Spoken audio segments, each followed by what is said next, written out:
Really excited about this vlog because we are giving back to the local community. I see it on paper. I don't really see it happening like the way you do, but I am confident. I'm seeing all the work that you've done, and we're just so excited that Aquascape is willing to do this with us. We still have a ton of work to do. The plan is good, but now we got to make it actually happen. Yes, absolutely. This is our point of inspiration. Stay tuned. This is going to be one awesome project.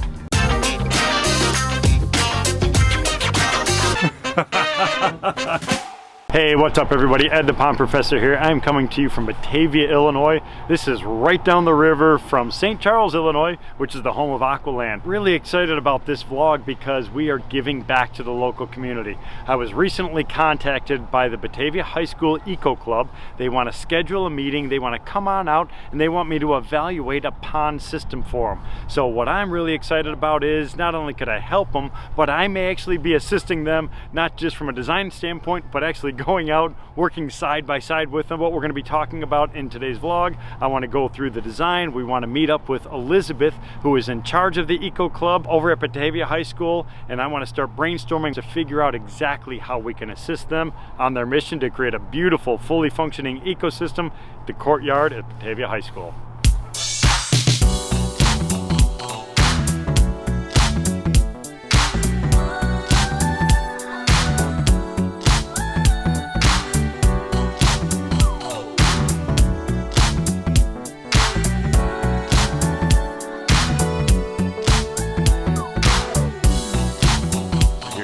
Coming to you from my office right now, and we are going to kind of go through a little bit of a design process here for the upcoming Batavia High School project. So I went out, met with the Eco Club. I love their excitement, love the energy. They have a lot of great designs, so what I want to do is I want to fine tune it a little bit, and the reason I need to do that is I have to put a list of materials together, order all the different components, the pump vault, the pumps, the aqua blocks, the rubber liner, the necessary amount of stone, and all that starts with one of these sketches that I could actually get some measurements around. It doesn't need to be exact or perfect, so I have a little bit of flexibility in some of these things, but what I want to do is I want to put these thoughts down, and then I also want to pass them by the school to make sure that we're all on the same page before we keep moving forward. So here's what I have right now. This is the overall courtyard. I have that highlighted right over there. So we have that courtyard, and then we also have a series of windows that are very important that we're going to be looking through. Those are all hallways, so we want to make sure that this is visible as all the students are going by on a daily basis. The other thing that we have to think about, right over in here,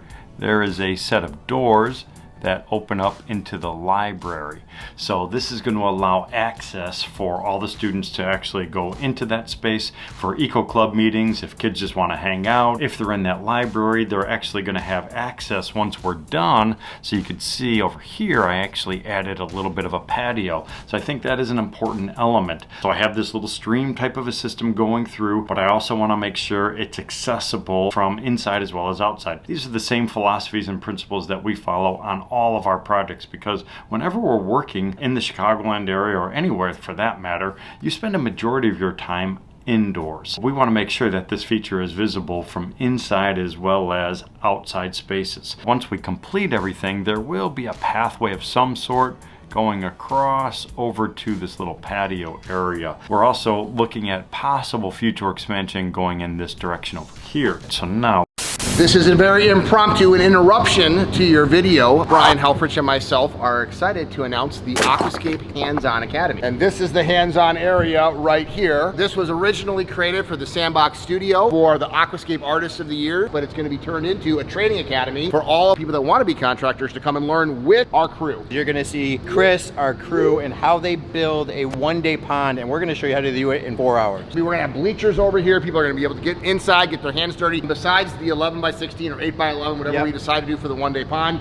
we're also going to put in fountainscapes and a pondless waterfall. Come to the Aquascape Hands-On Training Academy this winter and work with us in a sandbox, actually getting your hands dirty and learning how to have a career with water features. Don't you want to tell them about the other day? It's 2 days! The classroom day. One day is going to be hands-on in the sandbox. The other day is going to be how to actually run a water feature business. Everything you need to know, 30 years of experience, 26 years at the helm, building water features, designing water features, selling water features, marketing water features, promoting water features, everything to do with running a water feature business. You said a lot in a short amount of time. We're going to have a lot in 2 days. Register, check out the link below. And now, back to the vlog. Let us go back to that overall design. The idea with this feature is to create like an Illinois stream system. In Illinois, we don't have a ton of natural lakes. I mean, there's retention ponds and things like that, but it's actually dominated more by marsh areas that actually feed into small streams, that feed into larger streams, eventually going into rivers, which goes into the Mississippi River and all the way to the Gulf of Mexico. So it's dominated by little stream and riverine type systems. I want to mimic that type of a look. The high school is located a stone's throw from the Fox River, which is a large river that cuts right through St. Charles, where our office is right now, and then it goes all the way down and hits the Illinois River. So what I want to do is make this look like a little bit of a tributary. It's not going to be pond-like, it's going to be more narrow, but kind of elongated with maybe some deep pockets and pools and things like that, which will give us a lot of interaction. What I like about this type of a design is it has a lot of surface area. And when I'm talking about surface area, it is this little space right on the edge where the water meets the land is highly diverse. There's a lot of different opportunities for us to work in those areas with aquatic plantings. We can come in with some logs and things like that, which really increases the overall visual as well as functional abilities of this feature. I have this feature stretching, as you see here, approximately 35 feet in length. It's not going to be that wide, 8 to 10 feet maybe. You know, we'll kind of play around with some of these different things once we're on site, but I want to make sure that I have a waterfall. You can kind of see here I have my biofilter highlighted. So I'm going to have a waterfall and it's going to be visible to these different viewing areas, and I think that's going to be an important piece. I'm going to have my pumps located down here at the bottom over in this little section. Then I'm going to run my piping around this edge and go all the way up to our biofilter. Going to try to stay away from the patio, thinking about coming in with plantings at some point, so I want to make sure that my piping system is out of the way, well delineated, so everybody knows where it's at. If anybody's ever in that courtyard doing extra work, putting in plants, electric, whatever it happens to be, everybody knows where that water line is located, so we don't have any issues. Once we have some of these things laid out, so I'm going to come in here with my pump vault and I'm going to do aqua blocks in this whole area. The reason I'm doing that, this system easily, very easily can operate with a skimmer system. The only thing though with a skimmer system is someone's going to have to maintain it a little bit more often, and they are very concerned obviously where they want to create something that's low maintenance because the maintenance staff here is overtaxed already. So there's always different things that are happening in schools, so we want to try to limit that maintenance as low as possible. So by putting in aqua blocks and a pump vault, I'm creating a huge customized skimmer system that's going to be many square feet in size versus a small little basket. Now the baskets work really well as long as you're diligent about cleaning them out, but again, I don't want to put that burden on anybody. By having that intake bay, it's going to allow us a larger water volume. It's also going to give us that customized skimmer filter to capture any debris that kind of builds up and give us extended periods of time before that routine maintenance process. So we'll come in here with some aquatic plantings maybe on this back edge. We'll also have some little pockets and things like that for some aquatic plants and some of these other little spots. The stone that we're going to be using for this feature is all coming from a local quarry. Because of the connection between the high school as well as some of the other businesses located in the area, we have located a large pile of stone, which I'm actually going to go out and I'm going to take a look at to see if it's actually going to work for our project. I'm looking for some larger stable pieces, maybe some character boulders and things like that. Now this is all going to be a local limestone. The Fox River Valley is underlain by a huge bed of limestone, which is our bedrock. So that quarry has been in operation for many years, so it's used for foundations as well as wall structures and things like that. So I'm going to go take a look at that to see if it's actually going to work with us. I have my fingers crossed, and that's because the stone is an expensive piece, so we're going to need many tons of stone, which I haven't done the calculation yet, so I want to make sure that we have enough materials for our upcoming project. Once we have that skimmer in place, so we're going to have some fast moving water kind of coming through some of these areas. I marked out like a large limestone section over here. I'm going to see what we can find, and I would like to have one massive slab over here, and I want to kind of create that as kind of a standing rock. I'm also going to need some bigger pieces over here for stepping stones to get across to that patio area. Everything else in between could actually be smaller stuff. Now one of the exciting things that I found out about this project, speaking with Mark Anderson with the school district, he has a connection for some large logs. One of the local tree companies, they've done a lot of work for the school district, and he said they have access to some of these large logs. I would love to incorporate them into our design because I do think the look of it actually makes a big difference,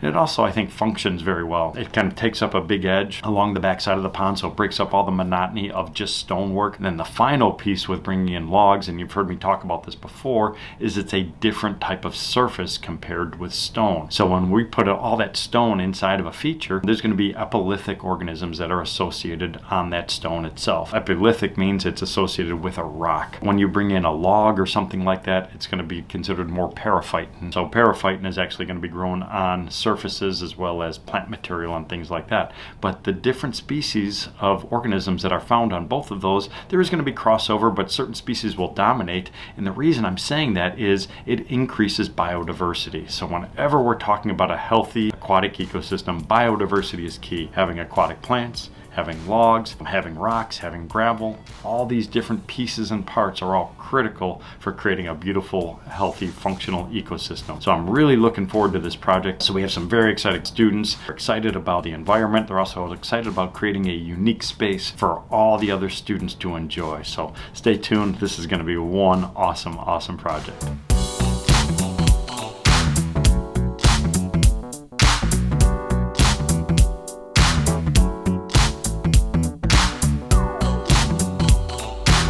All right, we are here at Batavia High School inside the library, right outside the courtyard, and we're with Elizabeth, kind of the ringleader for all this. So you're the one who's pulling all these kids together, the Eco Club, but you actually have a really difficult job of coordinating the boosters, fundraising, logistics, getting all the other players on board, because we still have a ton of work to do. The plan is good, but now we got to make it actually happen.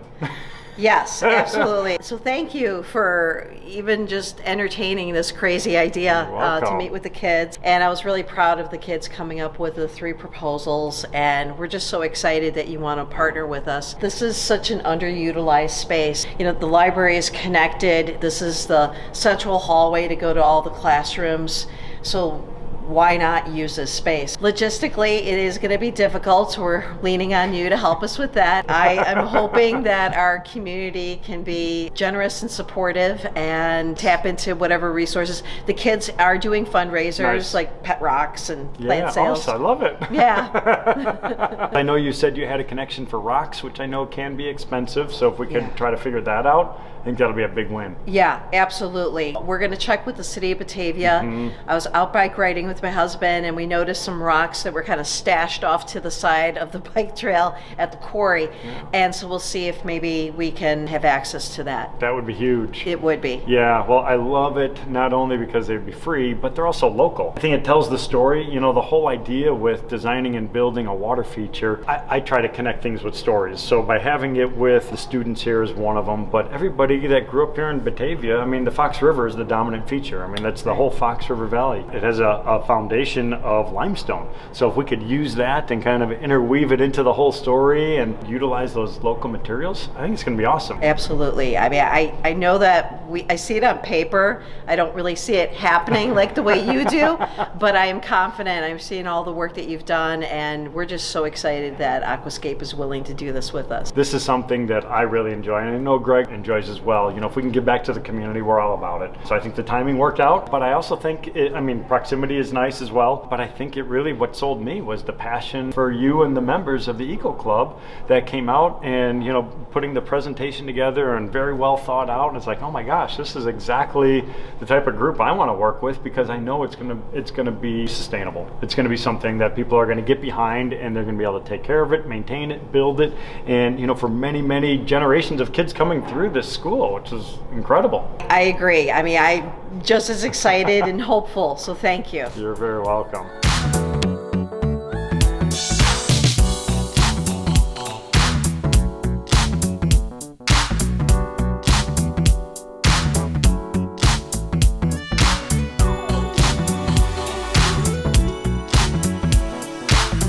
I am standing on the edge of Mill Creek. This is on the south edge of Batavia. This creek feeds directly into the Fox River. This is our point of inspiration. Everything that we're doing at the high school is modeled directly after these natural ecosystems. So this is exactly the presentation that I gave to the students. I said we want to create a long meandering system that mimics an Illinois stream system. A couple of things that I'm looking at is some of these riffle areas where we have fast moving water going into deeper pockets and pools.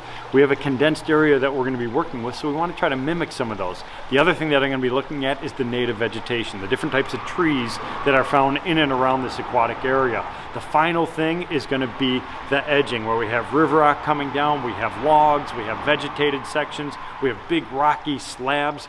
All of these strategies we're going to use right at the high school. We're also looking at the beautiful limestone bluffs, which is the bedrock that goes under this entire area, and it's also the exact stone that we're going to be working with. It's coming from a quarry a mile from this location, all out of this native material, which I love. The more we could work with those native stones, the better that this is going to look, and it's going to make that connection between the students and the teachers on a daily basis, that they live in this beautiful area, and we have to understand and respect this incredible resource of riparian habitats just like this.